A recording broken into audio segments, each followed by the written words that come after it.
There are stories that begin like a wish, the kind you whisper when you're exhausted with your own life, where you imagine waking up in someone else's body, someone richer, someone safer, someone with power and options. And then there are stories that punish that wish by revealing the price tag hanging off the dream. Because what if the body you wake up in is not just wealthy but hated, not just privileged but poisonous, not just comfortable but already sinking, and you are the only one who can feel the water closing in? That's the pulse that drives Terbangun Sebagai Suami Terburuknya, released in 2026, a body swap romance drama with the sharp edge of a moral thriller and the aching softness of a redemption story, and it doesn't waste time getting to the part that hurts, because the hook isn't the swap itself, it's the moment after, the moment you realize the life you've stolen, or been thrown into, has already shattered someone else's heart, and now you're standing in the rubble trying to pretend you didn't hear the glass break. Before we continue, please subscribe to my channel Bongo Gaming, and let us know where you are listening from in the comments. Now settle in, because this one plays like a candlelit confession that keeps turning into a courtroom cross-examination and then back into a love story, and it's that constant shifting, between warmth and dread, between comedy and regret, between fantasy and consequence, that makes it so addictive to watch and so weirdly personal to feel. Terbangun Sebagai Suami Terburuknya arrives in 2026 at a time when audiences are clearly hungry for escapism but also suspicious of it. We've had years of stories glamorizing wealth, power, CEO romance, the cold husband melts trope, and the fantasy of being chosen into a gilded cage, and what this series does, because it carries the pacing and chapter-like turns of a series even if you approach it like a long film, is it takes those familiar ingredients and quietly poisons the sugar, not to ruin the dessert but to make you taste what you've been ignoring, that every luxury life has a backstory, and sometimes that backstory is somebody else's pain. The premise is irresistible and immediate. Lin Xingye, a university student, wakes up in the body of a rich CEO's husband, except it turns out he's not the dream husband, he's the worst one, a man with a history of gambling, theft, and emotional abandonment, a man who has already spent his wife's love like it was money he could always win back. And the series doesn't ask you to admire him, it asks you to survive him. The first act is basically a panic attack dressed in silk pajamas. Lin Xingye's mind, still young, still academically focused, still carrying that student brain humility and confusion, is suddenly looking out through the eyes of a man whose name triggers whispers, whose phone is full of angry messages, whose bank accounts feel like traps rather than safety, because the money isn't clean emotionally even if it's clean legally. There's an early rhythm to the storytelling that feels like stumbling in the dark while wearing someone else's shoes, and it nails that specific terror of body swaps. Yes, it's a new face, but it's also a new reputation. Everyone already thinks they know you. Everyone already has receipts. And the most haunting part is when you realize that some of those receipts are true. Lin Xingye's initial desire is almost embarrassingly relatable. She wants to live easy. She's not evil, she's tired. She's a student. She's been living on schedules, assignments, limited money, limited time, limited everything, and suddenly, boom, there are tailored suits, a massive house, staff who say, "Sir," like it's a reflex, and the ability to solve problems by throwing money at them. For a moment, the story lets you breathe in that fantasy, because it knows you want it. It knows the audience wants to see the makeover montage, the "I'm rich now" glow, the social dominance. But the show has this quiet cruelty. It lets you enjoy it just long enough to feel guilty when the bill comes due. The bill comes in the form of his wife, this woman who has been living inside a marriage that looks perfect from outside but feels like a slow drowning from within. She's not introduced as a villain or a nag, she's introduced as someone who has already done her crying. The kind of crying that dries out your eyes and leaves behind a calm that scares people. The kind of calm that says, "I've finally accepted that you don't love me." She wants a divorce, and she's not bargaining. She's not threatening. She's not performing. She's done. And in the most iconic early moment, one that basically defines the entire emotional contract of the series, she brings the divorce papers, and Lin Xingye, inside the husband's body, rips them. Not politely refuses. Not negotiates. Rips. And then, with a line that lands like a hand on a trembling shoulder, says, "Don't cry. I won't leave." It's a line that could be toxic in another story, a line that could be a controlling husband trapping a woman, but here, because we see her shock, because we see his confusion, because we understand that the person saying it isn't the man who hurt her. The line becomes this complicated knot of hope and fear. Hope, because maybe the monster is gone. Fear, because what if this is just another trick? And that's where the series gets its claws in, because it's not just, will they fall in love, it's, can love survive when trust has already died, and, is it fair to ask someone to believe in your change when they were the ones you broke? From a release and production standpoint, 2026 has been a year where Asian romantic dramas are increasingly cinematic, with sharper color grading, more intentional sound design, and a willingness to let scenes breathe instead of sprinting from plot point to plot point, and Terbangun Sebagai Suami Terburuknya definitely belongs to that evolution. The camera lingers on hands, on doors closing, on the space between two people sitting on the same couch but living in different worlds. The series uses the CEO setting not as a constant parade of wealth but as a pressure cooker. Meetings, shareholders, reputation, gossip, these are not just backdrops, they are weapons aimed at intimacy. And the husband's past as a gambler and thief becomes the ghost in every scene. Even when he is trying to be gentle, the world expects him to be cruel, and the wife expects the floor to collapse again. One of the most interesting choices is how the show handles Lin Xingye's identity inside this man. It doesn't overplay it with constant internal monologue, and it doesn't forget it either. Instead, it shows it in micro moments, the way he flinches at a casual threat, the way he doesn't instinctively know the social rules of these elite spaces, the way he sometimes responds with a softness that doesn't match the face. That mismatch becomes the central tension. People notice. Not in a supernatural way, not like they suspect a body swap, but in the way humans can sense when the person they are dealing with has changed. The staff who were used to cold commands now get hesitant kindness. Business associates who expected arrogance now meet awkward sincerity. And the wife, oh, the wife, she's the one who notices the most, because she's the one who has studied this man's patterns for years, the way you study weather when you're living in a storm. She knows his tells. She knows when he's lying. She knows when he's setting her up for disappointment. So when she sees him acting differently, she doesn't immediately feel relief, she feels alarm. Because sometimes the worst part of an abusive dynamic isn't the cruelty, it's the sudden sweetness that resets your hope and then makes the next cruelty even more devastating. The series understands that, and it treats her caution as intelligence, not stubbornness. That's crucial. So many redemption romances accidentally villainize the person who was hurt for not forgiving fast enough. This series mostly avoids that trap by making her boundaries sacred. Even when he is trying, she keeps asking, in 100 different ways, why now? Why after I finally gave up? And Lin Xingye, trapped inside this body, cannot answer honestly without sounding insane, because I am not him. So she answers with actions. And that's where the narrative becomes this long, slow, satisfying grind of character work, daily choices that build trust one brick at a time. Now, spoiler-controlled overview, the plot moves on two parallel rails. Rail 1 is the marriage, the domestic battlefield where every meal, every apology, every small gesture is a test. Rail 2 is the external fallout of the husband's past, debts, enemies, business scandals, and the social consequences of being known as a man who gambles and steals. Lin Xingye's goals shift as she realizes living easy isn't an option. If she wants to enjoy this wealth, she has to stop the bleeding. She has to untangle the mess he left behind, and she has to do it while learning the rules of a world she didn't grow up in. The show cleverly uses her student mindset as a superpower. She studies. She observes. She asks questions in ways that surprise people because they are not used to this man being curious about consequences. Where the original husband used brute force and charm and intimidation, Lin uses patience and logic, sometimes even humility, and it's weirdly thrilling to watch powerful people become unsettled by a man who suddenly isn't predictable. There are scenes in boardrooms where tension rises not because someone is yelling but because Lin's version of the husband refuses to take the bait. He doesn't gamble. He doesn't lash out. He sits there and listens.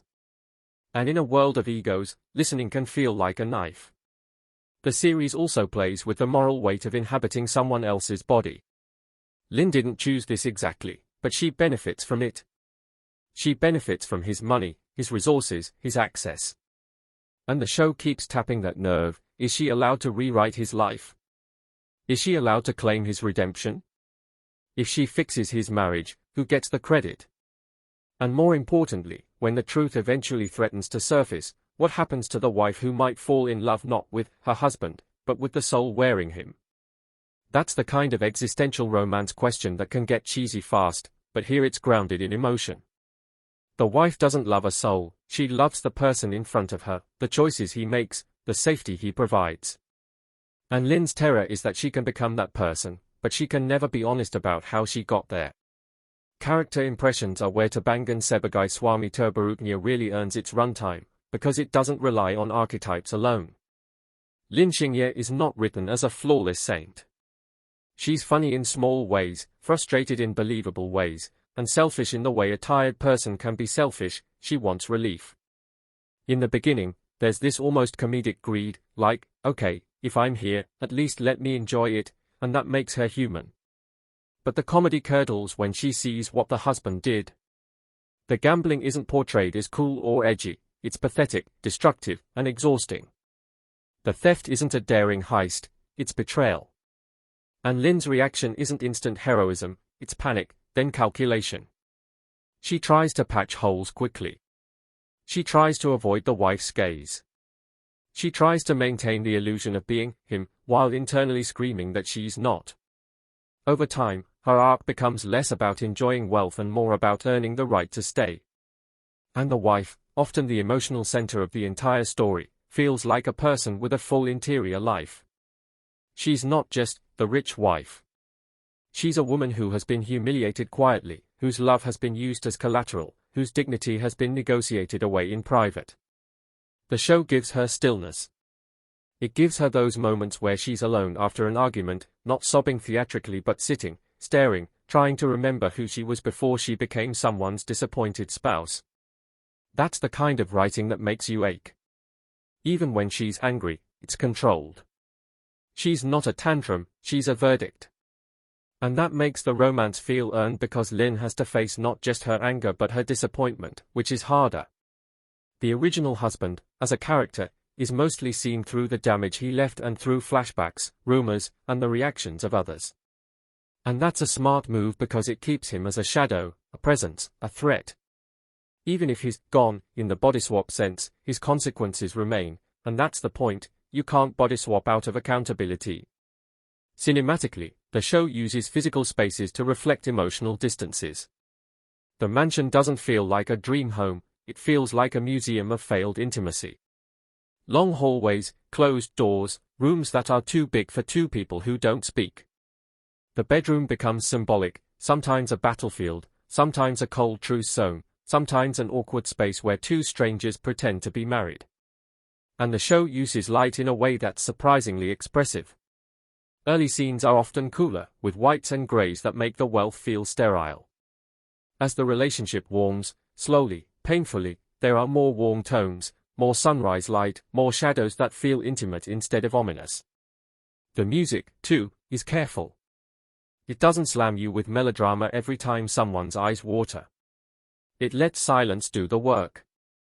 And when it does swell, it's usually at moments of choice rather than moments of confession. The series is more interested in what characters do than what they say. The emotional analysis here is basically a study in second chances, but not the fluffy kind. This is redemption as labor.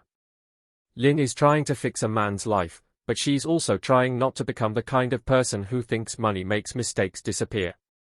There's a recurring tension where Lin's student identity clashes with the husband's power. As a student, Lin understands what it's like to be powerless. As the husband, Lin can bulldoze people. The show tests Lin with that temptation. Will she use this power to force outcomes, to manipulate, to protect the wife by controlling her choices? Or will she respect her autonomy even if it risks losing her? And that's where the ripped divorce papers scene becomes complicated in retrospect. In the moment, it feels romantic and protective. Later, you realize it was also an act of control, even if unintentional. The series doesn't condemn Lin for it, but it doesn't let it slide either. It forces Lin to learn that love without consent is just another cage, no matter how soft the pillows are. Performances, speaking generally in terms of what the characters demand, have to walk a tightrope. The actor playing the husband's body has to convey two people, the old him, who is predatory and reckless, and Lynn's version of him, who is careful, startled, sometimes tender. The best scenes are the ones where you see both at once, when the wife flinches because she expects a slap, and he stops mid-motion because he realizes his hand moved too fast, when he raises his voice in a meeting and then looks horrified because he heard the husband's cruelty echoing through his own throat. Those micro-expressions become storytelling. The wife's performance is all about restraint. She's carrying years of grief, and if she played it loud, it would be easy. But she plays it tight, controlled, and that makes every crack in her composure feel like an earthquake. There's a scene, without giving away the specifics, where she laughs unexpectedly at something Lynn says, and then her face changes because she remembers she hasn't laughed with this man in so long that it feels like cheating on her own pain. That's the kind of emotional complexity the show thrives on. Pacing-wise, the series moves in waves. It gives you plot pressure from the husband's past, then it slows down for domestic rebuilding, then it spikes again when a consequence returns.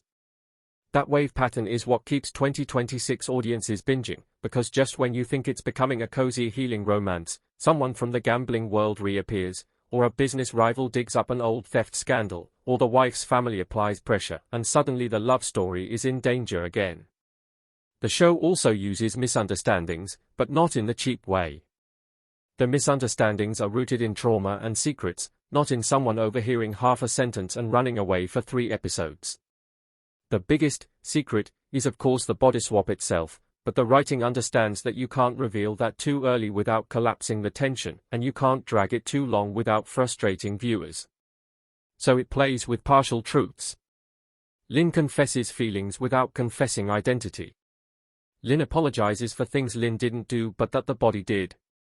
And that creates this fascinating moral ambiguity. Is it honest to apologize for someone else's sins? Is it noble, or is it a way to win love by taking credit for remorse? The series keeps that question alive. One of the themes that hits hardest is identity as responsibility. Lynn's mind wants to separate, I didn't do this. But the world doesn't care. The wife doesn't care. The bank doesn't care. The enemies don't care. The body is the contract. The name is the debt. And gradually Lynn realizes that if she wants to change outcomes, she has to accept the burden anyway. That's a powerful metaphor for inheriting harm in real life, families, systems, cultures, where you didn't start the fire but you're standing in the smoke, and you can either say, not my problem, or you can grab water. Another theme is the seductive danger of wealth. Lynn initially sees money as comfort, then learns it's also camouflage. It hides rot. It allows people to avoid consequences. It attracts people who want to feed. The show does not romanticize the CEO lifestyle as purely aspirational. It shows the paranoia, the isolation, the transactional relationships, the way even kindness can be interpreted as strategy. The marriage is under a microscope, staff watch, tabloids sniff, business partners speculate. Privacy is a myth. And in that environment, real intimacy becomes revolutionary. There's also a gendered layer that's interesting. Lynn is a female student in a male body, and while the show doesn't turn that into a constant gimmick, it does use it to highlight how differently the world treats male authority. Suddenly, Lynn speaks and rooms listen. Suddenly, fear becomes a tool available at the snap of a finger. The show quietly critiques that power by making Lynn uncomfortable with it. Lynn doesn't want to be feared by the wife. Lynn doesn't want the staff to obey out of terror. But the world is trained to respond that way to this man. So Lynn has to re-educate the environment, and that's slow. Sometimes people mistake kindness for weakness.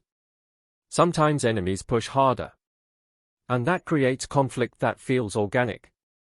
Audience reaction and cultural impact. This is the kind of title that, in 2026, would spark intense discussion threads because it scratches at multiple fandom itches at once.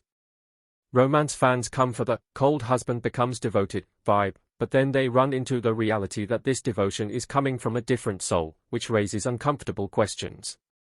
Redemption arc fans come for the satisfaction of watching a terrible man change, but then they have to confront whether a terrible man can change, if he's literally not the one changing.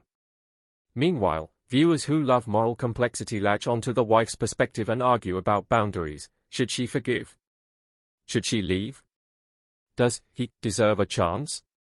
And I can already imagine the comment section split between, the ripped divorce papers scene is iconic, and, that was a red flag, and the truth is, the scene is both, and the show knows it. It invites that debate rather than trying to settle it. Culturally, the series fits into the broader trend of fixing the male lead, narratives being interrogated rather than celebrated blindly. It asks, who pays for the male lead's growth? How much labor is the woman expected to do? Here, the twist is that the male lead growth is being done by Lynn, a woman, which complicates the usual fantasy. The wife isn't fixing him, Lynn is fixing him. The wife is simply surviving and deciding whether she can risk hope again. That subtle shift changes the emotional politics of the trope. It also creates this bittersweet undercurrent. If the wife finally gets the husband she deserved, it's not because her husband realized her worth, it's because someone else took his place. That's tragic if you think about it for too long, and the show occasionally lets you think about it for exactly as long as it takes to sting. Visually and emotionally, the show loves mirrors. Not literal mirrors only, though those appear, shots of Lynn staring at a reflection that doesn't match her internal self, but also relational mirrors, the wife reflecting back the past, the world reflecting back suspicion, Lynn reflecting on her own selfishness. The editing often pairs present tenderness with flashback cruelty, not to manipulate but to remind you, this is what she remembers when you touch her hand. This is why she pulls away. There's a particular kind of heartbreak in watching Lynn do something genuinely kind and seeing the wife react with fear because kindness used to be the prelude to pain. That dynamic feels painfully real. And because it feels real, the romance, when it finally warms, feels earned rather than automatic. When the wife starts to soften, it isn't because Lynn bought her gifts. It's because Lynn shows consistency. The show treats consistency like a love language, and that's one of its smartest emotional choices. Money can buy apologies, consistency can't be faked forever. Now let's talk about the gambling and theft angle, because it's not just flavor, it's structure. The husband's past mistakes create external antagonists who are not cartoon villains but opportunists, predators, people who have been harmed or who think they've been harmed. And Lynn has to navigate that minefield without the husband's instinct for deceit. Lynn tries to make things right, but sometimes making things right reveals how deep the wrong goes. There are moments where Lynn tries to repay debts only to discover hidden accounts, missing funds, a trail of lies that implicates others. And that's where the show becomes almost a mystery. Who enabled him? Who benefited? Who is waiting for him to fall? The CEO world is shown as a place where morality is flexible and reputation is currency, and Lynn, coming from academia, where truth has rules, at least theoretically, finds that nauseating. The show uses that nausea well. It's not preachy, it's character-driven. Lynn learns that being good isn't enough, you have to be strategic, because bad people are strategic. And yet, the show never turns Lynn into a cold mastermind. Lynn remains emotionally oriented, always returning to the central question, what does my wife need to feel safe? That's the anchor. Even when dealing with corporate plots, the emotional stakes remain intimate. The best episodes are the ones where external chaos threatens the relationship and Lynn chooses the relationship anyway, not by neglecting responsibility, but by refusing to sacrifice the wife's dignity for public image. In a typical CEO drama, the spouse is often used as a pawn in business. Here, Lynn tries to stop that cycle, and that becomes a radical act. The chemistry, if we're talking about the intangible vibe between Lynn husband body and the wife, is built on tension rather than flirtation. It's not constant banter. It's loaded silences. It's careful distance. When there is humor, it's relief, not the main course. And that's why, when the show finally lets them share a genuine soft moment, like eating together without suspicion, or walking somewhere without bodyguards, or talking about something unrelated to betrayal, it feels like oxygen. You realize how long you've been holding your breath. The series also plays with the idea of performative marriage. On the outside, they have to look stable. There are events, dinners, public appearances. And Lin has to learn how to act like a husband while feeling like an imposter. Those scenes are deliciously stressful because the wife can't just leave, she's trapped by optics too. But the show doesn't depict her as a helpless trophy. She's competent, socially intelligent, and sometimes she's the one saving Lin from mistakes. That creates an interesting partnership dynamic, the wife teaching the husband how to survive society, while the husband is trying to heal the emotional wound he didn't personally inflict. Their relationship becomes this strange trade, she gives him social guidance, he gives her emotional safety. And over time, that trade turns into something closer to love. But the love is haunted. Always. Because the foundation is still a lie. One of the most emotionally potent motifs is paperwork, contracts, divorce papers, financial statements, legal documents. It's such a grounded way to show how relationships in wealthy worlds are often mediated by paper. The ripped divorce papers scene is the most obvious example, but later, other documents appear as symbols, debt ledgers showing the husband's shame, business contracts showing the wife's entanglement, even mundane forms that highlight how identity is bureaucratic. Lin learns that in this world, your name is a legal weapon. And again, identity as responsibility comes roaring back. The show's language, translated into English in our viewing experience, but rooted in its original emotional cadence, often uses simple phrases rather than poetic monologues. Don't cry. I won't leave. I'm sorry. Tell me what you want. These are basic sentences, but because the context is so loaded, they hit like poetry. That's another reason it feels natural as a voiceover review. It's not a story of clever dialogue, it's a story of heavy meaning. Now, let's address the elephant that viewers will either love or struggle with, the ethics of the body swap as romance. Because if the wife falls in love with this changed husband, she is falling in love under false pretenses. Even if Lin is kinder, even if Lin is sincere, the wife is not consenting to a relationship with Lin Xingye, she thinks it's her husband. The series doesn't ignore this, it weaponizes it as tension. You can feel the dread building underneath every tender moment. There's always this question, what happens if she finds out? What happens if the original husband returns? What happens if Lin has to leave? And that dread makes the sweetness more intense. It's like watching someone build a house on ice. You admire the craftsmanship while fearing the crack. The writers manage this by keeping the wife's agency central. She's not being brainwashed. She's responding to real changes. And the show suggests that maybe what she loved all along was not the man's essence, but the possibility of being cared for. That's both hopeful and heartbreaking. Hopeful because she can have that care now. Heartbreaking because it implies her husband never chose to give it. The series also uses side characters to reflect different perspectives on change. There are friends, colleagues, family members, staff, people who either want the old husband back because he was easier to manipulate, or people who are suspicious because change threatens their assumptions. Some side characters function as moral witnesses, calling out the husband's past and refusing to be charmed by his new behavior. That's important because it prevents the show from becoming a pure fantasy where everyone forgives because the male lead is hot and rich. It keeps reminding you, damage spreads beyond the marriage. If he stole, someone lost something. If he gambled, someone paid. Lin tries to address that, and not always successfully. The show allows failure. Lin makes wrong choices. Lin sometimes overcompensates. Lin sometimes slips into the husband's privilege because it's easier. And those moments of imperfection keep the character grounded. From a filmmaking perspective, the direction often frames Lin slightly off-center in shots, especially early, as if the world doesn't fit. The wife is often framed with barriers, door frames, curtains, glass, symbolizing the walls she's built. As trust grows, those visual barriers lessen. It's subtle but effective. The sound design also uses domestic sounds, cutlery, footsteps, doors, fabric, to create intimacy or tension. A door closing can feel like a slap. A teacup set down gently can feel like an apology. The show understands that emotional violence and emotional healing both happen in small gestures. And for a 2026 release, that attention to detail reflects how far TV-level productions have come. Now, if you're watching as a casual viewer, you might binge it for the romance and the twist.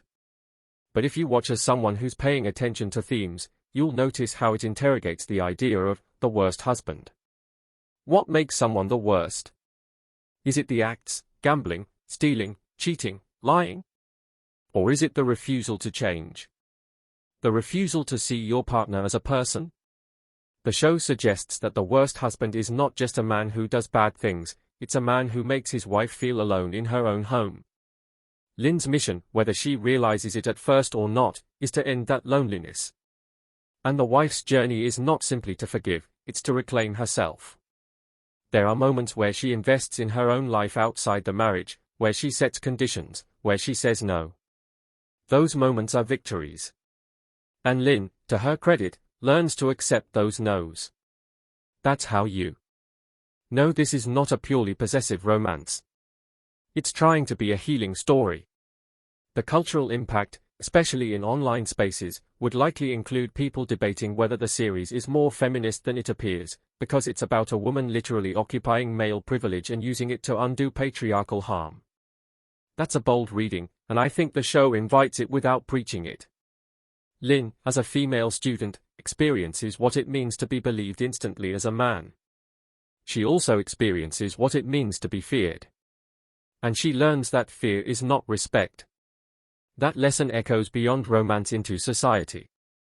Meanwhile, the wife's arc resonates with viewers who have felt trapped in relationships where the other person keeps promising to change after it's too late. The show validates the exhaustion of being the forgiving one. It says, your tears are not currency. Your patience is not infinite. And when the wife brings those divorce papers, it's not a betrayal, it's self-preservation. That's why that early scene hits so hard. Because ripping them feels like hope, but it also feels like theft, stealing her exit. The show's ability to hold both interpretations at once is what makes it so compelling.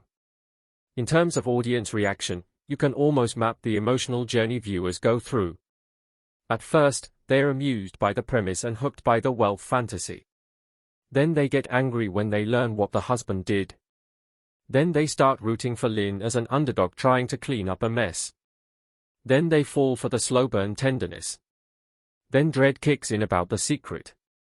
Then they either become protective of the wife, praying she doesn't get hurt again, or they become addicted to the angst, wanting the truth revealed to explode. And the show gives just enough of both. It doesn't rush catharsis. It teases it. It makes you live in the uncertainty. That's why it feels cinematic. It treats emotions like landscapes you travel through, not buttons you press. Now let's talk about what doesn't work for everyone, because no review is honest without that. The premise itself requires you to accept a supernatural or unexplained body swap, and if you need hard rules and explanations, this series doesn't prioritize that. It's not science fiction, it's emotional fantasy. The swap is a catalyst, not a mystery to solve. Some viewers will also struggle with the moral discomfort. Even if Lynn is trying to be good, the wife is still being deceived. And depending on how far the story goes into romance before addressing that, you might feel conflicted about enjoying the ship. The show seems aware of that discomfort and uses it as tension, but it doesn't remove it. Another pacing critique some might have is that the corporate subplots, debts, scandals, rivals, can sometimes feel like they're interrupting the emotional core, especially if you came purely for romance. But I'd argue those subplots are the point, they are the consequences that make redemption meaningful. Without them, it would be a makeover of personality with no cost. Here, cost is constant. And that's why, when the series gives you relief, it feels earned. The final emotional summary or verdict, without spoiling the end, is that Terbangun Sebagai Suami Terburuknya is one of those 2026 releases that understands the addictive nature of fantasy and then uses that addiction to smuggle in something heavier, accountability. It asks whether love can be rebuilt when the foundation is rotten, whether a person deserves a second chance if the person offering it is the one who was harmed, and whether change is real if it comes from an outsider wearing your skin. It's romantic, yes, but it's also mournful. Because every tender moment is shadowed by the knowledge that the wife's original love story died long before Lynn woke up. What we're watching is not the resurrection of that love story, it's the birth of a new one inside the corpse of the old. And that's haunting. The series excels when it lets characters sit in that haunting rather than running from it. It gives the wife dignity. It gives Lin growth. It refuses to erase the past. And it turns a simple hook, student wakes up as rich CEO husband, into a meditation on what it means to stay, what it means to leave, and what it means to promise someone, I won't go, when you're not sure how long you can remain in the body that's saying it.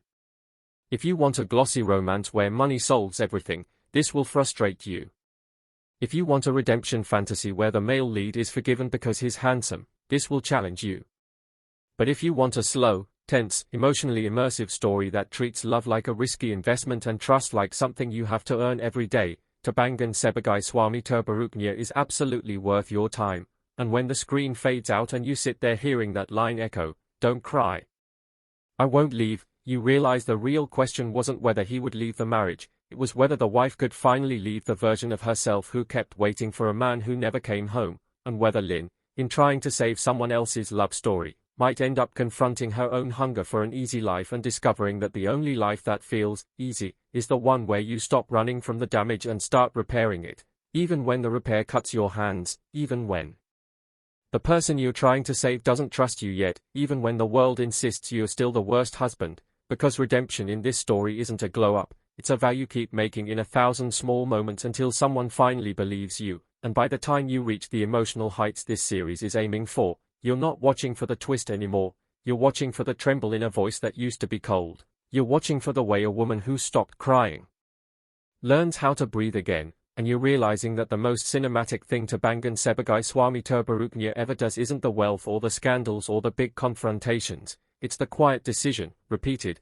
to not become the person everyone expects you to be, to not inherit cruelty just because you inherited a body, and to love someone not by trapping them, but by giving them the freedom to walk away and still choosing, every single day, to be the kind of person they might one day choose to stay with. Imagine this, you go to sleep as a broke, exhausted college student, eyes red from cramming all night and surviving on instant noodles, and you wake up, in a silk shirt that costs more than your tuition, in a penthouse with floor-to-ceiling windows, in a bed so soft it feels like you've fallen into a cloud, and someone is crying beside you, calling you husband, with a voice that's equal parts anger and heartbreak. But here's the catch, you're not just in some random rich guy's home, you are inside the body of the worst husband that woman has ever had, the kind of man who doesn't come home for days, who gambles in shady backrooms, and who apparently once stole her jewelry to pay off his debts, and even though the world thinks he's a perfect, handsome CEO with a luxury car and a glossy magazine cover smile, the truth is that he's a walking disaster in an expensive suit. That's the world that Terbangun Sebagai Suami Terburuknya, this wild, emotional 2026 drama, drops you into from its very first scene, and by the time that first episode ends with our main character tearing up divorce papers and whispering, "Don't cry. I won't go," you already know this isn't just another over-the-top body swap show, it's a story about second chances, gender, power, and the simple, terrifying question, if you woke up as someone who hurt the person you love, could you do better with their life than they did? Before we continue, please subscribe to my channel Bongo Gaming, and let us know where you are listening from in the comments.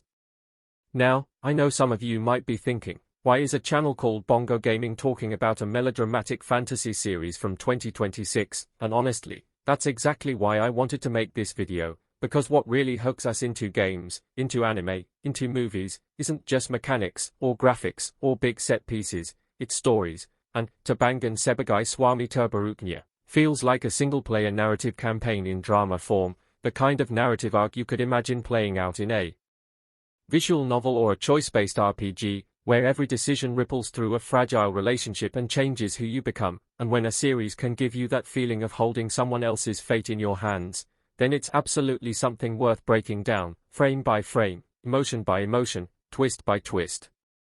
So let's talk a little bit about what this series actually is, where it came from, and why it exploded when it dropped in 2026. Terbangun Sebagai Suami Terburuknya is a cross-market Asian drama, primarily marketed to Indonesian and Southeast Asian audiences, but with definite Chinese web drama DNA in its veins. It's adapted from a popular web novel that was bouncing around reading apps 2 or 3 years before, a story that people kept recommending with warnings like, "You'll cry but you'll also laugh until you snort," and the adaptation leans hard into that balance of pain and absurdity. Technically, it's a fantasy romance drama with body swap and transmigration elements, but tonally it dances between dark comedy, office satire, and raw marital melodrama, and that's a lot of tones for one show to juggle, yet somehow, most of the time, it lands. The series was released in early 2026 on a major streaming platform, the kind that drops 2 or 3 episodes at a time to keep you binging, and it quickly climbed into the top 10 lists in several countries, partly because of its catchy, provocative title, "Woke Up as Her Worst Husband," in the international translation, and partly because the marketing did not hold back. Posters of a furious wife shoving divorce papers into the chest of a bewildered, handsome CEO, teasers of casino scenes where our CEO is begging loan sharks for one more chance at the table, and then, the money shot in the first trailer, where he rips the divorce papers and hugs her while she sobs, promising not to leave, all while a melancholic piano version of a pop ballad plays in the background. It was engineered to be shared in clips, memed, reacted to, and it absolutely worked. At the heart of this story is Lin Xingye, originally a regular university student. Maha Siswi, like the tagline loves to remind us, someone you could easily imagine sitting next to you in the library, hair tied into a messy bun, oversized hoodie, earbuds in, grinding out assignments late into the night. She's not some chosen one or fantasy heroine, she's just trying to pass her exams, navigate crappy group projects, and figure out how to pay rent and still have enough money to meet her friends for cheap bubble tea. The opening of the series shows her life in almost documentary-style realism, harsh fluorescent dorm room lighting, cheap instant food, a cruel professor dismissing her ideas, and a boyfriend who low-key takes her for granted, and there's this feeling of suffocation, like her life is a grind with no finish line. Then, in one of those decisive turning points that dramas love, she stays up all night again, collapses on her desk, mutters something about how, if only I could have someone else's life, just for a while, and the world glitches around her in one of the show's few overtly supernatural moments. There's a flash of lights, layered voices, and then silence. When she wakes up, she's in a bed big enough to swim in, with soft golden light pouring through curtains that probably cost more than her tuition, and a woman's fragile, choked breathing cuts through the calm. She turns her head, slowly, feels the weight of a body that doesn't respond the way she expects, the roughness of a throat that's lower, the heft of shoulders that aren't hers, and she sees a woman sitting on the edge of the bed, her back turned, shoulders trembling, holding a folder of documents in white-knuckled hands. This is our second lead, and arguably the emotional core of the show, Jiang Wan, the long-suffering wife of this body's original owner. In the web novel she had a slightly different name, but in the drama they softened it, giving her a graceful, almost old-fashioned beauty, with quietly expressive eyes and the kind of weary dignity that makes you hurt even before you know what's happened to her.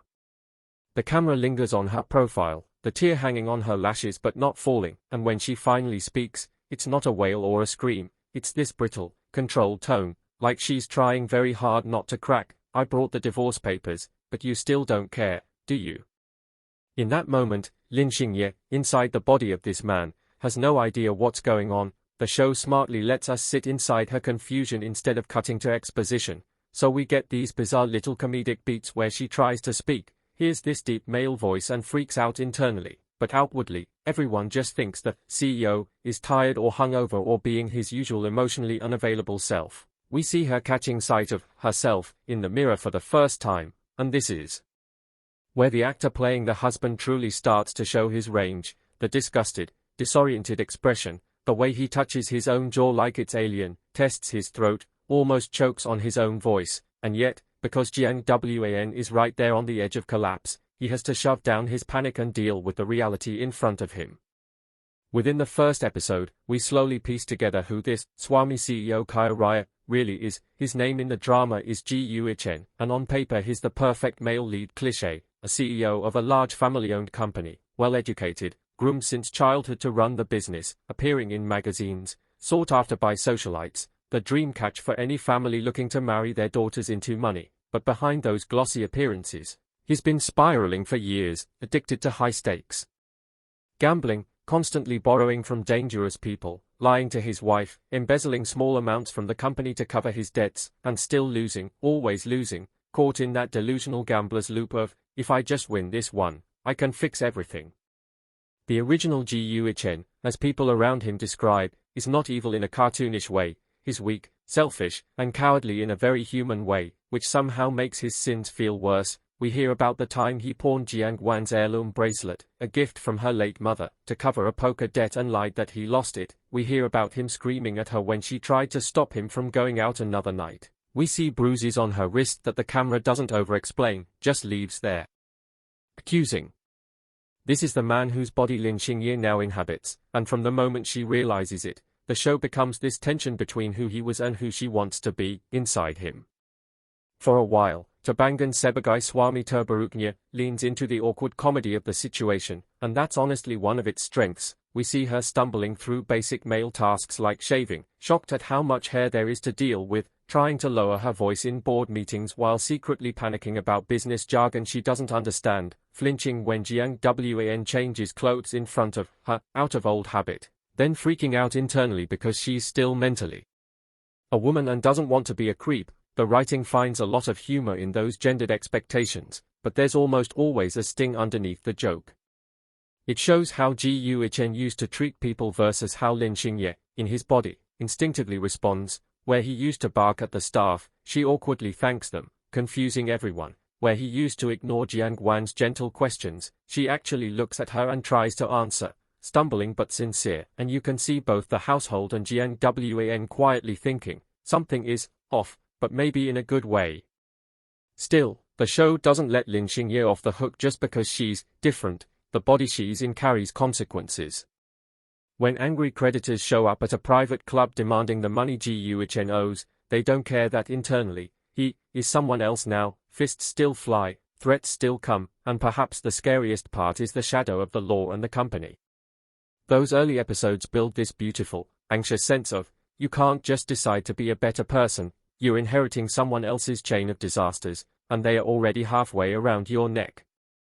Now, of course, the emotional crux of all of this is Jiang Wan, the wife who has finally reached her breaking point. The series reveals, gradually, that she married Gu Chen young, partially out of love and partially out of family pressure, and for years she genuinely believed he would grow up, that the sweet boy she knew before the pressure of the CEO role would come back. She covered for him, lied to his family, worked a quiet job, tried to build a warm home while he chased one more game, one more night out.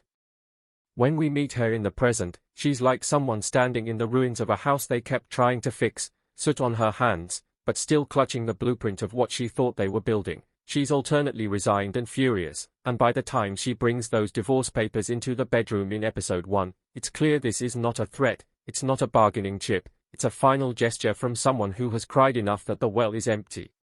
She tells him, in what might be one of the show's most quietly devastating monologues, that she's tired of hating him, that she doesn't even recognize herself when she's with him, that she misses the version of herself who laughed easily and didn't know how heavy her own heart could feel, and because Lin Xingye is in Gu Chen's body listening to this, we get these layered reactions. The original man is not there to feel this, but Lin Xingye, who has never met Jiang Wan before, is suddenly being handed years of accumulated pain that technically, she didn't cause, but also, that's the face she's wearing, those are the hands that shoved, those are the eyes that glared at Jiang Wan in all of those memories. And so, when Jiang Wan, trembling, hands over the divorce papers and says, I won't ask you for anything, just sign, I need to save what's left of myself, the choice that Lin Xingye makes, in that stolen body, becomes the first big hinge of the story. She could sign, free Jiang Wan from this toxic marriage, walk away and maybe try to live quietly in this rich man's body, patching things up with the company, never looking back. Or, she can do something reckless and maybe selfish, refuse to let Jiang Wan go, not because of love, but because she feels this powerful, unfair sense of responsibility on behalf of the man whose life she now controls. The series plays out this decision with almost unbearable tension. The pen hovers over the paper, the camera jumps between Jiang Wan's hopeful, terrified eyes, the flashback snippets of Gu Chen's worst behavior, Lin Xingye's panicked internal monologue, and then, this is where the show leans into melodrama in the best way. Lin Xingye throws the pen aside, rips the divorce papers clean in half, and for the first time, we hear her, inside his body, speak from a place of raw, uncalculated emotion. Don't cry. I won't go. It's such a simple line, but the weight of it is enormous, because for years, Ji Yuchen hasn't been present. Even when he was in the house, he wasn't really there with Jiang Wan. That promise, "I won't go," is like a vow from a stranger wearing a familiar face, and you can see that she doesn't know whether to slap him or break down into his arms, because for a split second, this version of him feels like the man she dreamed of, but she's been hurt too often to trust a few words. That scene became one of the biggest talking points online when the show aired. People clipped it, remixed it with sad songs, used it for fan edits, and also argued about whether what Lin Xingye did was right. On the one hand, it's noble to want to fix someone's mess, to give their spouse a version of them that actually deserves the love they were given. On the other hand, is it fair to deny Jiang Wan the divorce she so desperately begged for, just because you, in their body, feel guilty? The drama doesn't solve that ethical question easily. It lets it hang over the next episodes as a shadow of doubt over every sweet moment. As a reviewer and a fan of good character writing, I really appreciated that nuance. The show could have easily turned Lin Xingye's decision into a purely heroic, uncomplicated act, but instead, it leans into the messy gray area where good intentions and control can blur into another form of selfishness. From here, the series structure takes on a rhythm that will feel familiar if you've watched a lot of Asian romances, but with enough twists to keep it compelling. Each episode tends to balance three main threads: Lin Xingye trying to untangle Ji Yuchen's financial and legal disasters and stay ahead of the sharks circling both him and the company, her growing, complicated relationship with Jiang Wan, where she's simultaneously trying to heal what Ji Yuchen broke and figure out what her own feelings are, as a woman in a man's body living with another woman, and finally, flashes of the original Ji Yuchen's life and psyche, which come in the form of fragmented dreams and nightmare sequences that may or may not be actual memories leaking through or something more supernatural.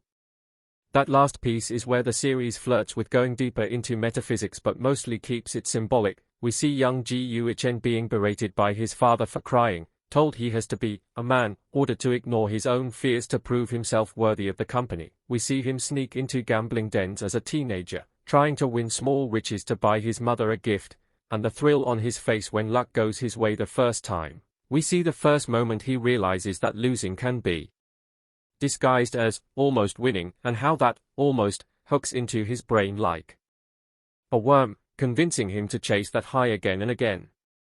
It's not about asking us to forgive him, it's about showing us how ordinary weakness, pressure, and one bad coping mechanism can slowly turn a decent person into the worst husband, without him even noticing the line he crossed. On the purely cinematic side, these flashbacks are shot with a different color palette, warmer but also grainier, like an old film, with slightly distorted sound, as if we're hearing these things underwater or through a closed door. The present-day scenes with Lin Xingye in his body, by contrast, are crisp, high contrast, with a cool, sharp lighting that makes the luxury look almost sterile. It's like the past was messy but alive, and the present is clean but empty, and Lin Xingye's job is to somehow bring the real warmth back to this man's life without repeating his mistakes. One of the reasons the series works so well is the casting. The actor who plays Ji Yuchen has to do twice the work of a normal lead. In the flashbacks and in people's stories, we see him as original Ji Yuchen, entitled, slightly slouched unless a camera is on him, smug when he's winning, petulant and cruel when he's losing, and always slightly disconnected from his own body, like it's just a tool to move him from one gambling table to another. But from the moment Lin Xingye wakes up in his body, his entire physicality changes, the way he sits, the way he crosses his arms, even how he blinks. There are these small, almost feminine traits that the actor incorporates, not in a caricatured way, but in subtle details, like fussing with his sleeves when nervous, or hugging a pillow to his chest when stressed at home. Little things that he probably observed from the actress playing Lin Xingye in those early college scenes. As viewers, we always know whether we're watching old Ji Yuchen in flashback or Lin Xingye as Ji Yuchen in the present, even if he doesn't say a word, and that's a testament to a performance that's tuned to the smallest gestures. Meanwhile, the actress who plays Jiang Wan is the emotional anchor. Her job is to portray someone who's been damaged but not destroyed, someone who wants to believe that people can change but refuses to be fooled again. Throughout the series, we watch her guard slowly, painfully, move up and down, like a drawbridge that keeps half opening and then slamming shut. 1 minute, she's laughing at some clumsy attempt by her husband to cook, and we see this flicker of the woman she might have been in a happier marriage, and the next minute, a small misstep, a raised voice, a late night, a vague answer to, "Where have you been?" will trigger old memories, and she hardens again, retreats into politeness. It would have been easy to write her as purely forgiving or purely bitter, but instead, the script lets her be both compassionate and fierce, someone who can reach out to help Chen when he collapses from overwork and then in the next breath say, "Don't think this means I've forgiven you, I'm just not cruel." As we move deeper into the middle of the series, what really starts to take shape is this web of secondary characters around the central couple, and this is where the drama's world building either convinces you or it doesn't. You've got the loyal but anxious assistant, Shu Minute, who's been covering for Chen's missing hours and weird behavior for years and thus is the first to notice that the boss is somehow nicer now. She's an intriguing character because she's both complicit in hiding his mess from the board and also one of the first people to quietly start steering him toward recovery once she notices the change. There's also Chen's father, an aging patriarch who sees his son only through the lens of performance and results, not as a person who might be drowning.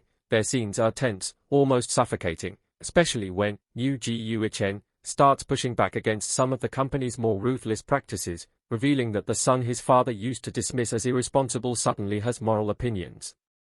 And then there's Lin Xingye's own best friend from university, a character who becomes important later when she starts to wonder where Lin's real body is, if this is a one-way transmigration or some kind of soul exchange. The drama dangles the potential mystery of, where is Lin Xingye's original body and consciousness now, in front of us just enough to keep the supernatural stakes alive, even though the main tension is grounded in real-world issues. On that note, let's talk about how Terbangun Sebagai Suami Terburuknya handles its central premise of body swapping and identity from an emotional perspective, not just as a plot gimmick. One of the smartest choices it makes is not to spend time on the mechanics of how or why it happened. There's no magic ring, no explicit deity, no sci-fi machine. Lin Xingye makes a desperate, exhausted wish for another life. The universe answers, and we're thrown into the consequences. By refusing to explain it, the series signals that its focus isn't on the lore, it's on what this kind of impossible second chance reveals about the characters. For Lin Xingye, being in Chen's body isn't just about suddenly having power and money, although that's a part of her initial shock. It's about being treated differently by the world as a rich man than she was as a poor woman. The show leans into this gender and class shift with sharp little moments. Male colleagues who used to talk over her in group projects now hang on her every word in board meetings, not because they respect her more, but because the face and name she's wearing come with authority. Wait staff who barely glanced at her as a broke student now bow and rush to open doors. Even the way strangers move around her on the street changes, the space they give her, their assumptions about who she is.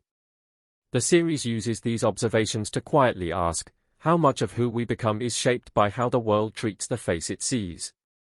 At the same time, being in the body of the worst husband forces her to confront what it means to inherit someone's sins. There are scenes where she's sitting in Chen's office, reading through old text messages between him and Jiang, or scrolling through payment histories that show every time he chose a gambling deposit over a promised date night, and her expression is this mix of disgust and pity, disgust at what he did, pity at how obviously self-destructive and desperate he was.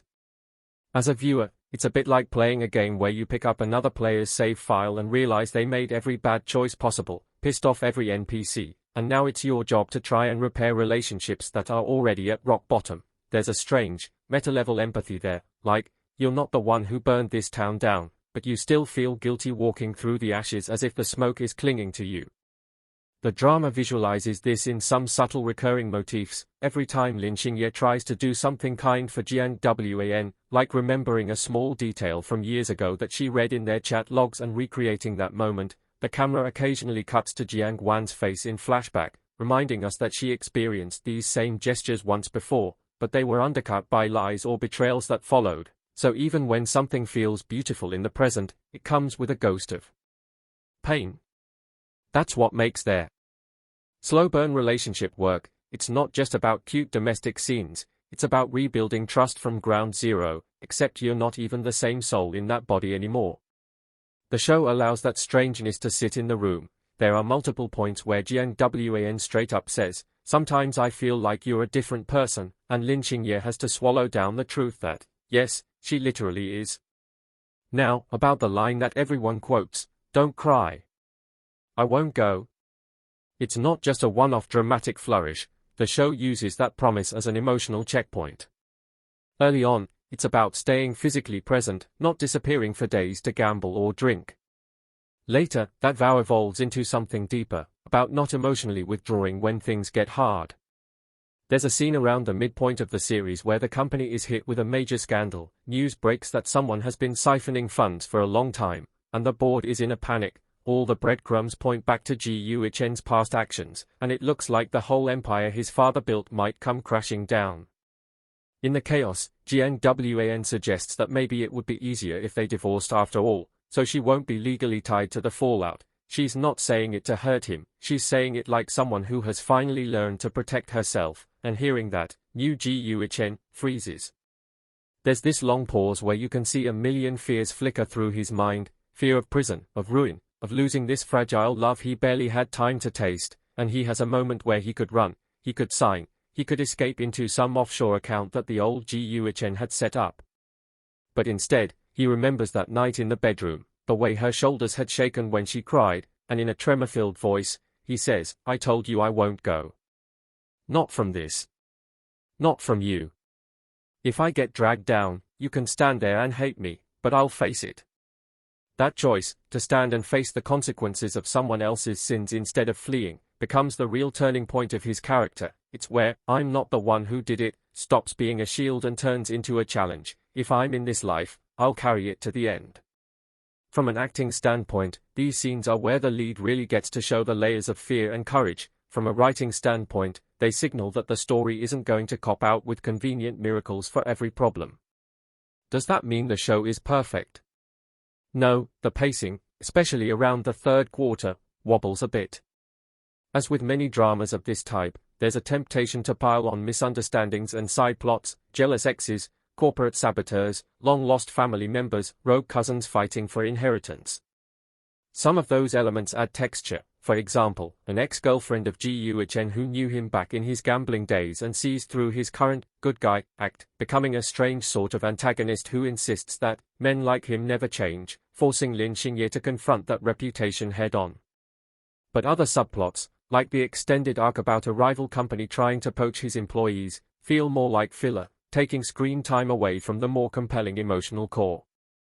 That said, even in its weaker stretches, the show rarely loses sight of its main thematic threads: redemption, responsibility, and what it truly means to love someone not as an idea, but as a flawed person with a past. One of the things that really struck me as I watched, and I think a lot of viewers who've been in messy relationships felt this too, is how honestly the series portrays the exhaustion of loving someone who keeps letting you down. Jian is not some innocent angel, she has her own blind spots and moments of unfairness, but the way the show maps out her journey from enabling to awakening is, in many ways, just as important as Gu Chen's transformation. There's a powerful episode where a minor character, a co-worker of Jian who went through her own divorce, gently asks her, "If your husband really has changed, are you in love with who he is now, or are you in love with the hope that he might one day become who you wanted him to be?" That question hits like a truck, because for so long, we've watched Jian cling to that hope, and now, faced with a version of Gu Chen who actually is trying, she has to decide whether she trusts herself enough to love again, not just him. The series doesn't trivialize that decision, it gives her space to pull away, to test him, to voice her anger. There's a brutal argument where she says, "Even if you never place another bet, I still have to live with the memory of who you were. I can't erase the nights I waited for you, the calls from creditors, the way you looked at me like I was dragging you down when all I wanted was to save you." The camera doesn't cut away from her pain, it sits with it, and in doing so, it lets the audience validate all the people who've been through similar experiences in real life. When you look at the broader cultural impact of Terbangun Sebagai Suami Terburuknya in 2026, that's one of the places where it hit a nerve. Social media discussions weren't just about how hot the lead is now that he's acting all soft, or which kiss scene is the best, although there's plenty of that. They were full of people sharing their own stories of partners with addictions, partners who promised to change and didn't, debates over whether someone like Gu Chen deserves a second chance at all. Interestingly, because of the body swap twist, some viewers felt safer engaging with those questions. They could say, well, if a different soul is in his body, then maybe he can become worthy, which opened up conversations about how much we tie moral judgment to unchangeable identity versus changeable choices. Another major talking point was the show's portrayal of gambling addiction, something that's often glamorized or used as a quirky character trait in dramas. Here, it's ugly, pathetic, and genuinely frightening. The scenes in the underground gambling dens are shot in this sickly green and yellow lighting, with sweaty close-ups, jittery handheld camera work, and oppressive sound design where the ringing of slot machines turns into a dull roar that you just want to escape. They make you understand, viscerally, how the rush can feel intoxicating and how quickly it curdles into shame. We see old Gu-chen borrowing money he can't repay, the way the dealers look at him with thinly veiled contempt, the way he lies to himself that one last win will fix it all, and then we see new Gu-chen, Lin Xingye, force herself to walk into those same rooms, this time not to play, but to look those demons in the face and cut ties. Those scenes are some of the most cathartic in the series. There's one in particular where a loan shark taunts him, saying, "Men like you always crawl back in the end, you can't change what you are," and for a moment, you see that old shame flicker across his face, and then the voice in his head, Lin Xingye's voice, says, "No, I am not you, I'm not who you think I am. I'm not your customer anymore." He walks out, leaving the neon and noise behind, and the sound design goes beautifully quiet, just his footsteps and his breathing. It's like we're walking with him out of that addiction, step by step. That commitment to realism in the portrayal of addiction and its aftermath didn't go unnoticed. A lot of viewers and even some mental health advocates praised the series for not making recovery look easy or linear. Every time we think Gu-chen is fixed, some new trigger pops up, a financial setback, a fight with his father, a moment of humiliation in public, and each time, he has to choose not to fall back into old patterns. The show makes it clear that stopping the behavior is just the first step. The harder part is rebuilding your sense of self, your relationships, your capacity for trust. That's where Jiang Wan's role is so delicate. She's not responsible for keeping him sober or saving him. That's a trap a lot of spouses fall into, but she does become a mirror, reflecting back the reality of his progress or lack thereof. When he starts wallowing in self-loathing, she calls him out, saying, "Hating yourself doesn't help me, it just keeps you the center of the story," which is such a sharp, insightful line. Instead of glorifying the suffering addict as some tragic hero, the show quietly reminds us that the people around him have suffered too, and their healing is just as important.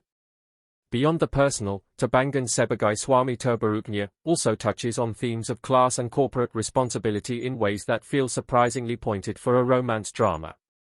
Because Gu-chen is a CEO, his gambling and embezzlement don't just hurt his marriage, they put an entire company and its employees at risk. There's a subplot where workers in one of the company's factories are suddenly told their jobs are on the line because of budget restructuring, and new Gu-chen has to face them, stand in front of a crowd of people who've given decades of their lives to this company and tell them that their livelihoods are at stake because of decisions he technically did make in the past, even if his soul wasn't in that body yet when he made them. Watching him stand in that factory, wearing a tailored suit that now feels like armor he doesn't deserve, and hearing the first angry voice shout, "You gambled with our lives," is brutally effective. The series doesn't let him weasel out with a feel-good speech. He stumbles, apologizes, outlines a plan to restructure his own salary and personal assets first, commits to taking the hit before they do, and even then, people are skeptical, some hostile. It's one of those moments where you realize that redemption on a personal level doesn't automatically fix systemic harm. It takes structural change, accountability, and time, and even then, some damage can't be undone. The cinematography during these scenes shifts away from the glossy penthouse and boardroom aesthetics into a more grounded, almost documentary style, handheld cameras, real factory noise, faces that aren't airbrushed. It's a reminder that the choices of the rich ripple outward into the lives of the not rich in ways that can't be smoothed over with a romantic confession and a montage. Stylistically, the series leans into a contrast between the opulence of Gu-chen's world and the rawness of the emotions at its center. Your average shot in the penthouse could easily be a still from a luxury furniture ad, warm wood, marble counters, city lights twinkling in the distance. But the director is smart enough to always find something slightly off in those images, the half-empty whiskey glass on the coffee table, the pile of unopened letters, the shadow of a lonely figure in that vast space, to undercut the fantasy. The music, too, plays a big role in setting this tone. The main theme is this aching piano melody that starts simple and then builds with strings, and it shows up whenever an old wound is being reopened or a new possibility of healing appears. There's a specific leitmotif that plays whenever GNWAN is on the verge of giving up, just a few notes that are almost like a sigh. Once you notice it, you start bracing yourself emotionally whenever you hear it because you know something in her is about to crack or be tested. On the lighter side, the show doesn't forget to give us breathers. For all its heavy subject matter, it knows that audiences need warmth and laughter to stay invested. Some of the best moments are quiet domestic scenes, lynching Yasguchen awkwardly helping in the kitchen, clearly not knowing how to chop vegetables but refusing to admit it, him trying to fix a leaky faucet because a man should at least be able to do this, and then giving up and calling a plumber while GNWAN watches, amused, little banter about who left the lights on, who forgot to feed the cat. These ordinary moments become precious because we know how fragile they are, how easily they could be lost if old patterns came back. From a narrative design perspective, they serve the same function as campfire scenes in an RPG, where you rest between battles, talk to your party members, learn their backstories. They are not about plot, they are about trust and connection. And speaking of design, one thing I have to mention, wearing my gamer perspective again, is how well the series structures its character arcs like progress trees. You can almost chart GUHN's development as skills being unlocked. Self-awareness, level 1, can admit he gambled. Empathy, level 2, can apologize without making it about himself. Responsibility, level 3, willing to face legal consequences. GNWAN, 2, levels up. Boundaries, level 1, can say no to his demands. Self-worth, level 2, refuses to accept breadcrumbs of affection. Hope, level 3, chooses to risk believing again, but on her terms. Thinking about it this way helped me appreciate how meticulous the writers were in pacing those unlocked moments. They rarely felt unearned. As the series heads toward its final stretch, the looming question isn't just, will they stay together, but who gets to define GUHN going forward, his past self or his present? This comes to a head in the legal plotline I mentioned earlier. The embezzlement and financial misconduct he committed before Lin Xingye's soul took over don't magically disappear, and the authorities eventually come knocking. There's a genuinely tense episode where prosecutors lay out a horrifyingly detailed case, timestamps, transaction logs, witness statements. Watching it, you feel that familiar sinking sensation of, oh, right, all those things we saw in flashbacks weren't just bad vibes, they were actual crimes. For a brief moment, the show flirts with the possibility of some supernatural loophole. Maybe they'll discover that time rewrote itself when Lin Xingye arrived, or that someone else was behind the worst of it, but to its credit, it doesn't take the easy way out. Instead, it lets GUHN decide, in consultation with his lawyer and GNWAN, that he will plead guilty to what he did, accept a reduced sentence if possible, but not fight the basic fact that he committed these acts. There's a deeply moving conversation between him and GNWAN the night before his hearing where he says, if I run from this, then everything I've done since you asked for that divorce is just another gamble. I can't build a new life on a borrowed lie. She listens, quiet, then asks, and what if you're taken away? What happens to me?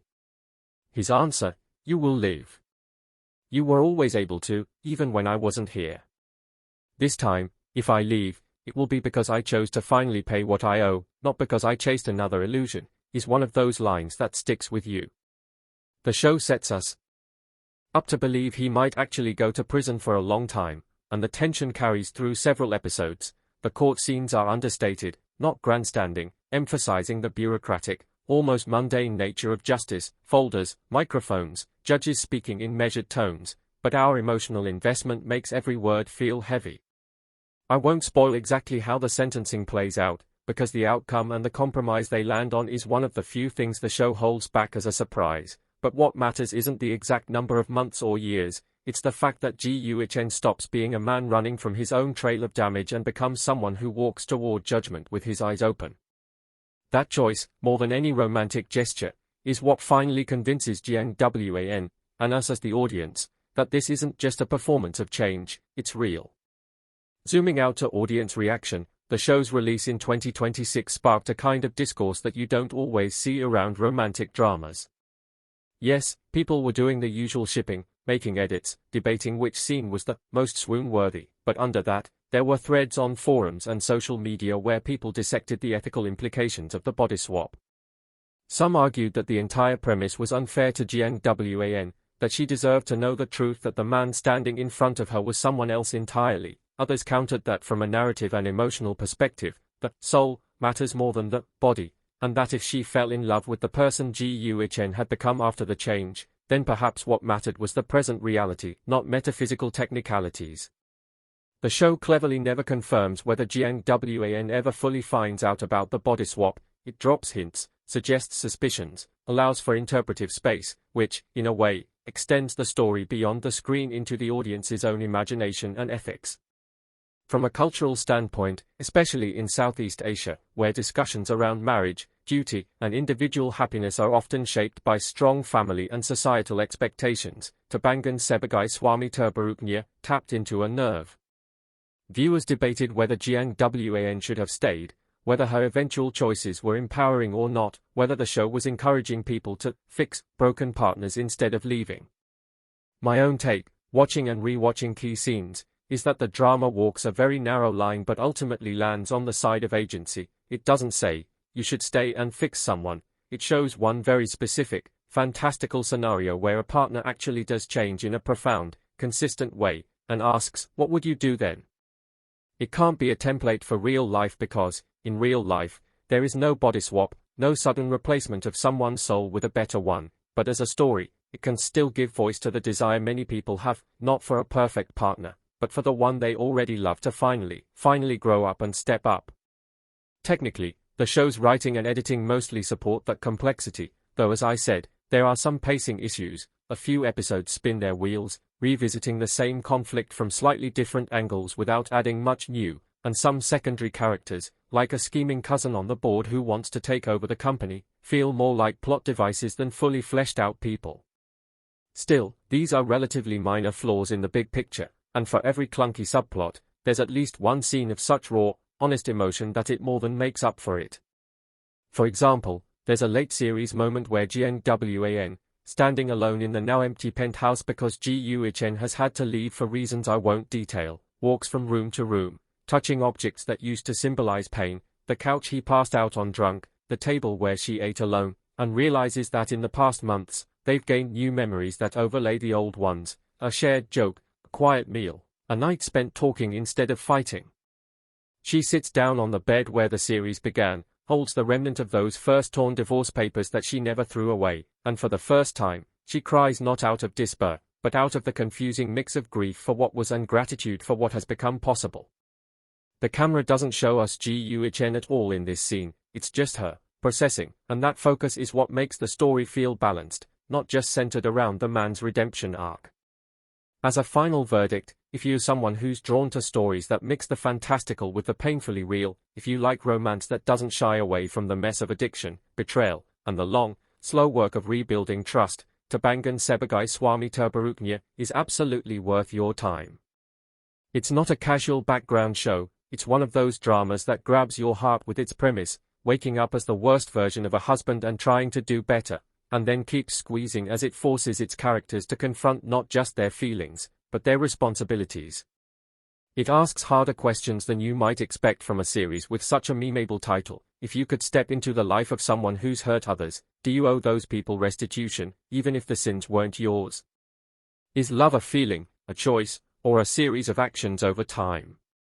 Can someone truly change, and if so, what does that change look like when it's tested by law, by money, by old habits? The performances, especially from the leads, sell the answers this story wants to offer. That change is possible, but it's not romantic in the moment-to-moment sense. It's often tedious, painful, humbling. The cinematography and music wrap those truths in a beautiful, cinematic package that will make you pause, rewind, and just sit with certain shots. And maybe most importantly, the show doesn't ask you to forgive Wan, it invites you to decide for yourself whether the man standing at the end, the one who whispers, "Don't cry, I won't go," has truly become someone new, someone worthy not just of Jiang Wan's love, but of his own future. For me, by the time the credits rolled on the final episode, the answer felt earned, not handed to me, and that's rare. So if you've ever wondered what it would be like to inherit someone else's wreckage and try to make something beautiful out of it, If you've ever stared at your own reflection and thought, I wish I could start over as a better version of me, this series will hit uncomfortably close to home, in the best way. And as you watch Lin Xingye navigate the minefield of being the worst husband, trying to become, if not the best, then at least a decent, honest one, don't be surprised if you find yourself asking some of those questions about your own life too, not because you'll swap bodies tomorrow, but because every day, in smaller, less dramatic ways, we all wake up as the person shaped by our past mistakes and get to decide whether we'll keep being that version or slowly, painfully, choose something better.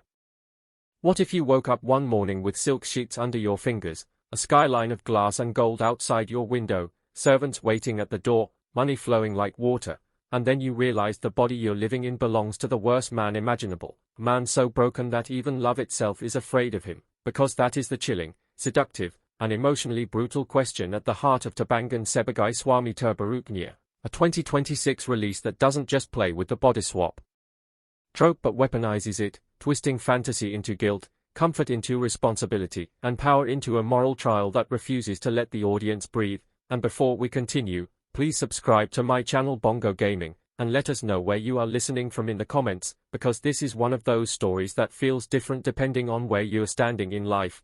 And the film opens with Lin Xingye, a struggling college student whose life is defined by cramped rooms, unpaid bills, instant noodles eaten cold at midnight, and dreams that feel too expensive to chase. And when she goes to sleep after another day of exhaustion and quiet despair, she wakes up not in her own body, but in the body of a wealthy CEO's husband, a man whose name carries influence, whose signature moves markets, whose bank accounts could erase every problem she's ever known. And for a brief, intoxicating moment, the movie lets us sit in that fantasy, the soft focus of luxury, the warmth of excess, the seductive idea that suffering can be escaped if only you wake up lucky enough. And Lin Xingye, now trapped in this unfamiliar male body, does what many of us might secretly do. She plans to enjoy it, to live comfortably, to finally rest, to finally breathe. But the brilliance of Terbangun Sebagai Suami Terburuknya is how quickly it pulls the rug out from under that fantasy, because wealth comes with history, and this body comes with sins, and slowly, through whispered conversations, cold looks from staff, and financial records that feel like crime scene photos, Lin discovers that the man she now inhabits was not just flawed, but monstrous in quiet, realistic ways. A compulsive gambler who lost millions not to ambition but to addiction, a thief who siphoned funds from his own company, a husband who broke promises with the casual cruelty of someone who assumed forgiveness was guaranteed, and worst of all, a man who emotionally destroyed the woman who loved him, his wife, a character the film treats with devastating tenderness, portraying her not as a symbol of suffering but as a human being whose heart has been slowly hollowed out by betrayal. And when she finally gathers the strength to file for divorce, it is not dramatic or explosive, it is calm, exhausted, and deeply sad, like someone who has already cried every tear she had. And in one of the film's most iconic moments, when she hands over the divorce papers with shaking hands and refuses to meet his eyes, Lin Xingye, wearing the face of the man who hurt her, does something that shocks both the character and the audience. She tears the papers apart and says softly, almost desperately, "Don't cry. I won't leave." And that line is the emotional fault line of the entire movie, because it is spoken by someone who did not cause the pain but now carries responsibility for it, someone who wants comfort without consequence but is forced into accountability. And from here, the film becomes less about fantasy and more about redemption under impossible conditions. Because how do you atone for sins you didn't commit using a face everyone hates? How do you ask for forgiveness when the apology sounds like manipulation coming from the mouth of a known liar? And the pacing of the film mirrors this emotional tension perfectly, slowing down during domestic scenes where silence says more than dialogue, then tightening during corporate confrontations where Lin must pretend competence while secretly learning the wreckage left behind. And what makes the performances shine is restraint, especially in the portrayal of the wife, whose guarded expressions, flinches at sudden kindness, and delayed reactions to affection tell a story of trauma without ever needing exposition. And Lin Xingye's internal conflict is voiced through subtle narration that feels less like explanation and more like confession. A young woman who once prayed for an easier life now trapped in a role that demands emotional labor far beyond her years. And the cinematography reinforces this duality by framing luxury spaces as cold and cavernous, making wealth feel isolating rather than comforting, while flashbacks to Lin's old life are warm but cramped, suggesting that hardship at least came with honesty. And thematically, Terbangun Sebagai Suami Terburuknya explores identity not as who you are, but who the world believes you to be, asking whether goodness can exist independently of reputation, and whether love can be rebuilt when trust has been pulverized into dust. And audiences reacted strongly to this because it refuses to offer easy catharsis. Forgiveness is slow, sometimes withheld, sometimes conditional, and sometimes not granted at all. And culturally, the film struck a nerve in a time where public figures fall from grace daily, forcing conversations about accountability, change, and whether redemption is something you earn or something others choose to give. And by the time the story reaches its final act, the question is no longer whether Lin Xingye can maintain this luxurious life, but whether she deserves to, and whether leaving might actually be the most honest form of love. And when the film closes, it doesn't do so with triumph, but with quiet acceptance, the kind that lingers long after the screen fades to black, leaving viewers emotionally raw, contemplative, and maybe a little afraid of what they would do if given the same chance, because Terbangun Sebagai Suami Terburuknya is not just about waking up as someone else, it's about waking up to the weight of being someone who mattered, someone who hurt others, and realizing that comfort without conscience is just another form of emptiness, making this one of the most emotionally resonant and morally complex releases of 2026, a story that doesn't ask you to escape your life, but to take responsibility for it, even when it hurts. And as the story continues beyond that emotional midpoint, the film deepens its grip by refusing to let Lin Xingye hide behind good intentions, because every attempt she makes to fix the damage left by the former husband creates new ripples of pain and mistrust. And this is where Terbangun Sebagai Suami Terburuknya truly separates itself from lighter body swap fantasies. Since kindness alone is never enough when history is heavy, and the wife, who at first recoils from every gentle gesture, begins to question not whether her husband has changed, but whether change itself can be trusted, and the movie lingers on these moments with uncomfortable patience, showing us scenes where Lin prepares breakfast only to watch it go untouched, or offers help only to be met with polite distance that cuts deeper than anger ever could. And in parallel, the corporate storyline tightens like a noose, as Lin discovers that the company's financial collapse isn't just a result of bad luck but of systematic greed and addiction, and every meeting becomes a performance where she must mimic authority while secretly scrambling to undo illegal decisions she never made. And the tension here isn't driven by explosions or villains, but by paperwork, lawsuits, and the terrifying realization that privilege magnifies consequences rather than shielding you from them. And emotionally, Lin begins to fracture under the weight of living as someone universally despised, because no matter how sincere her actions are, every smile she gives is read as manipulation, every promise as another lie, and the film uses mirrors repeatedly during this stretch, not as a gimmick, but as a quiet reminder that identity is something reflected back at us by others, not something we control alone. And when Lin finally breaks down alone in the CEO's massive bathroom, surrounded by marble and gold, the irony is devastating, because this is the richest life she ever imagined, and yet it is the loneliest she has ever been. And one of the most powerful sequences arrives when the wife confronts her not with rage, but with honesty, asking why the sudden change came too late, why apologies only appear when love is already exhausted, and Lin, unable to explain the truth without sounding insane, can only listen, and that silence becomes a confession more sincere than words, and the audience feels that ache, because we understand both sides, the pain of the woman who waited too long for kindness, and the desperation of someone trying to atone for crimes she didn't commit but still benefits from. And thematically, the film keeps circling the idea that intent does not erase impact, a message that resonates deeply in modern storytelling. And as the final arc approaches, the question shifts again, from whether Lin can fix the marriage or save the company, to whether she should, because sometimes staying is another form of selfishness. And the film's emotional intelligence shines in how it allows characters to choose themselves without framing it as cruelty. And when audiences walked out of theaters, the reaction was less applause and more stunned silence, the kind that follows stories that hit too close to real life, sparking conversations online about toxic relationships, redemption arcs, and whether love should require suffering to prove its authenticity. And Terbangun Sebagai Suami Terburuknya ultimately earns its place among the most talked about releases of 2026 not because it offers hope, but because it offers honesty, reminding us that waking up in a better life doesn't automatically make you a better person, and that sometimes the bravest thing you can do is accept that not everything broken can be repaired, only acknowledged.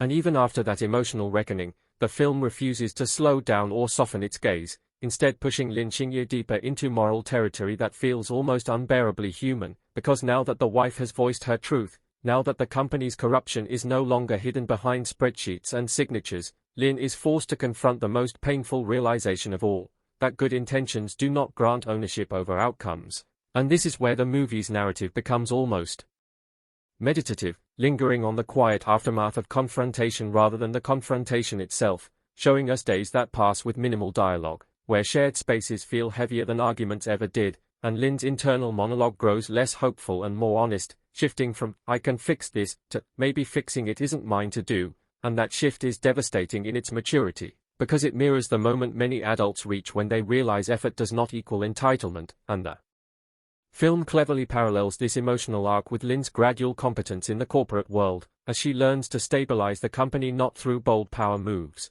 but through transparency, admissions of fault, and decisions that cost her prestige but restore integrity, and in doing so, the story quietly critiques traditional CEO narratives, suggesting that leadership rooted in humility is more radical than dominance. And yet even as Lin becomes a better leader, she becomes more aware that she is living on borrowed time, borrowed identity, borrowed consequences, and the weight of that knowledge begins to erode the fantasy completely, because the body swap is no longer a gimmick or escape, it's a moral sentence, forcing her to live inside the aftermath of someone else's selfishness until she understands it from the inside.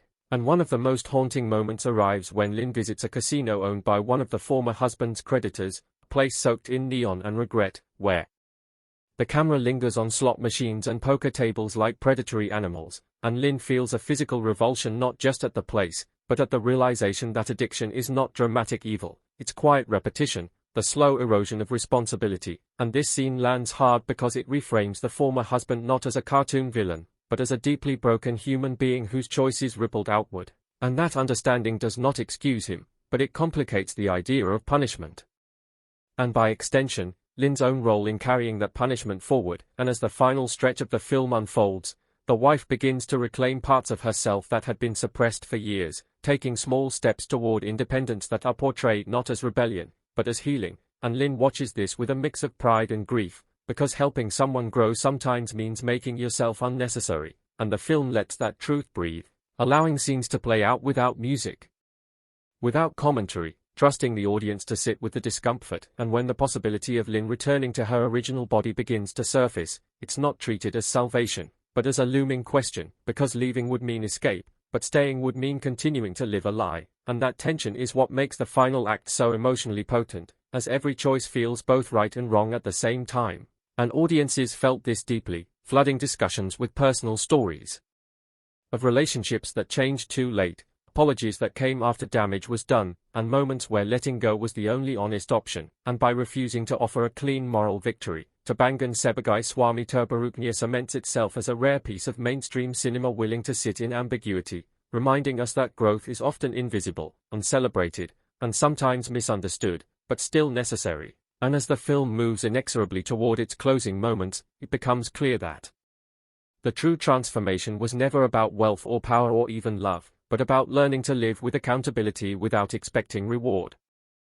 And when the story reaches what feels like its final emotional plateau, the film makes a bold, almost cruel choice by stripping away certainty altogether, because the mechanism behind the body swap, which many stories would rush to explain or resolve, remains deliberately vague, as if the universe itself is indifferent to fairness, and this choice reframes everything we've watched not as a puzzle to be solved but as an experience to be endured. And Lin Xingye begins to suspect that returning to her original life is not something she can trigger through effort or sacrifice, but something that may only happen once she has truly understood the cost of the life she was handed, and that realization changes how she moves through the world, softer in some moments, firmer in others, no longer trying to be liked, no longer trying to be forgiven, just trying to be honest in actions even when words fail her. And the film's sound design during this phase becomes almost imperceptible, letting ambient noise carry emotional weight, the hum of air conditioners in empty boardrooms, the echo of footsteps in hallways once filled with power,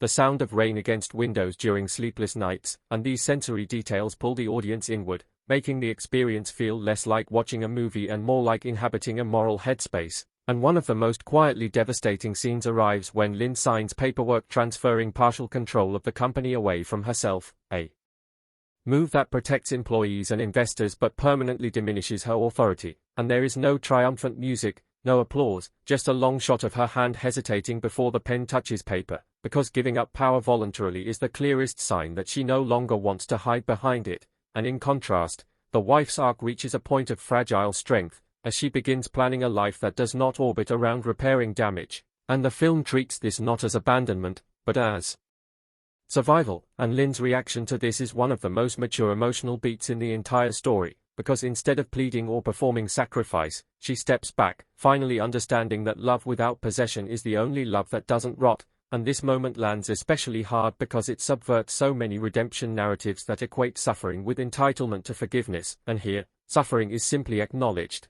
not rewarded, and the audience feels that honesty in their bones, because it mirrors real life in ways fiction often avoids, and as the possibility of the body swap reversing becomes imminent, the film slows even further, stretching time so that every glance, every shared silence, every unfinished sentence feels like it might be the last, and when Lynn and the wife share what may be their final conversation, it is not about the past or the future, but about the present, about gratitude without expectation, about wishing each other well without claiming ownership of that well-being, and it is in this restraint that the film finds its emotional peak, because it trusts the audience to recognize love even when it no longer demands to be central, and when the final moments arrive, the transition is handled with poetic subtlety rather than spectacle, leaving viewers with an ending that feels less like closure and more like release, and as the screen fades, what lingers is not the question of where Lynn wakes up next, but who she has become, regardless of the body she inhabits, and this is why Terbangun Sebagai Suami Terburuknya stays with you long after the credits roll, because it doesn't offer escape, it offers reflection, challenging viewers to consider how they would act if given unknown power, inherited guilt, and the chance to choose integrity over comfort, making it not just a story about waking up as someone else, but about waking up to the consequences of being human.